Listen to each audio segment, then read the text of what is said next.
બનાસકાંઠા જિલ્લાના સરહદી વિસ્તારમાં થરાદ ખાતે આવેલા નંદી સેવા ટ્રસ્ટ એટલે કે અહીં બિનવારસી ગૌવંશ નંદી આખલાઓની નિસ્વાર્થ ભાવે સેવા કરવામાં આવી રહી છે।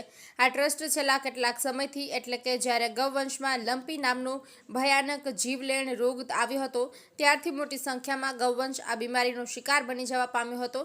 ત્યારે તેવી વિકટ પરિસ્થિતિમાં પથમેળા ગૌસેવા ધામ દ્વારા થરાદ મહાજનપુરા રોડ પર પીડિત ગૌવંશ માટે થરાદની જનતાના સહયોગથી હોસ્પિટલ શરૂ કરવામાં આવી હતી, જેમાં અનેક ગૌમાતાઓ તેમજ ગૌવંશને બચાવવામાં આવી હતી। ત્યારબાદ આ જ સ્થળ પર નગરપાલિકા હદની પડતર જમીનમાં નંદી સેવાનું મોટું ભગીરથ પ્રયાસ કરવામાં આવ્યો છે, જેથી આવા ગૌવંશ નંદીઓને બચાવવા આર્થિક સહયોગના ભાગરૂપે પવિત્ર શ્રાવણ માસમાં શુક્રવારે શ્રીમદ ભાગવત સપ્તાહ મહોત્સવનું આયોજન કરવામાં આવ્યું છે। ત્યારે રામાયણ શિવકથા તેમજ શ્રીમદ ભાગવત કથાના વક્તા શાસ્ત્રી શ્રી કમલેશભાઈ કરબુણવાળાઓના મુખે ગૌ પ્રેમી ભક્તો સહિત ધર્મપ્રેમી જનતા રસપાન કરાવ્યું। પાલનપુર ચિત્રાસણી બાયપાસની જમીન સંપાદનને લઈને તંત્ર પહોંચ્યું। પાલનપુરના ખોડલા વિસ્તારમાં પોલીસ પ્રોટેક્શન સાથે તંત્રએ ખૂટ મારવાની કામગીરી આજે હાથ ધરવાની છે। બાયપાસ જમીન સંપાદનમાં વળતર ઓછું મળતું હોવાને મુદ્દાને લઈને ખેડૂતોનો વિરોધ, મહિલા પોલીસ સાથે મહિલા પશુપાલકોનું ઘર્ષણ। 24 કિલોમીટરના આ બાયપાસમાં અનેક ખેડૂતોની જમીન સંપાદનમાં જાય છે અને ખેડૂતો એવા છે કે જેમના ઘર, કૂવા અને આખા ખેતર પણ જઈ રહ્યા છે।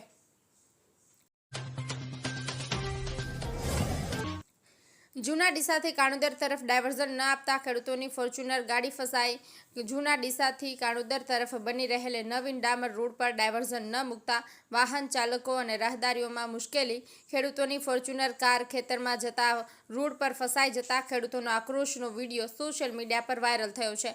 ખેડૂતોએ વિડીયો બનાવી કોન્ટ્રાક્ટર સામે કડક કાર્યવાહી કરવામાં આવે તેવી માંગ। રોડ પર ડાયવર્ઝન ન મૂકતા વારંવાર વાહન ચાલકો અને ખેડૂતોને વેઠવી પડે છે હાલાકી। કોન્ટ્રાક્ટરની બેદરકારીના કારણે તંત્ર સામે વાહન ચાલકો અને ખેડૂતોમાં રોષ ફેલાયો છે। રોડ પર ડાયવર્ઝન ન મૂકતા ખેડૂતો અને વાહન ચાલકો મુશ્કેલીમાં મુકાયા। કેન્દ્ર સરકારની ડ્રીમ પ્રોજેક્ટ ભારતમાલા એક્સપ્રેસ હાઈવેને લઈને બનાસકાંઠા જિલ્લામાં થરાદથી અમદાવાદ વચ્ચે ભારતમાલા હાઈવેની કામગીરીની શરૂઆત થઈ છે। ભારતમાલા એક્સપ્રેસ હાઈવેને લઈને જમીન સંપાદન થઈ રહ્યું છે, જેમાં જે ખેડૂતોની મહામૂલી જમીન સંપાદિત થઈ રહી છે તે જમીનના ખેડૂતોને પૂરતા ભાવ નથી મળી રહ્યા। ખેડૂતોના આક્ષેપ છે કે ખેડૂતોને પ્રતિ ચોરસ મીટર એ માત્ર ₹20 થી ₹22ના ભાવ મળી રહ્યા છે, જ્યારે ખેડૂતની નજીક જ બિલ્ડરો અને વેપારીઓની એને કરેલી જમીનના પ્રતિ ચોરસ મીટરે 4000 થી 4500 રૂપિયા ભાવ મળી રહ્યા છે, જેને લઈને ખેડૂતો આક્ષેપ કરી રહ્યા છે। એટલે ખેડૂતોને પોતાની જમીનના પૂરતા ભાવ ન મળતા ખેડૂતોમાં રોષ ભભૂકી ઉઠ્યો છે।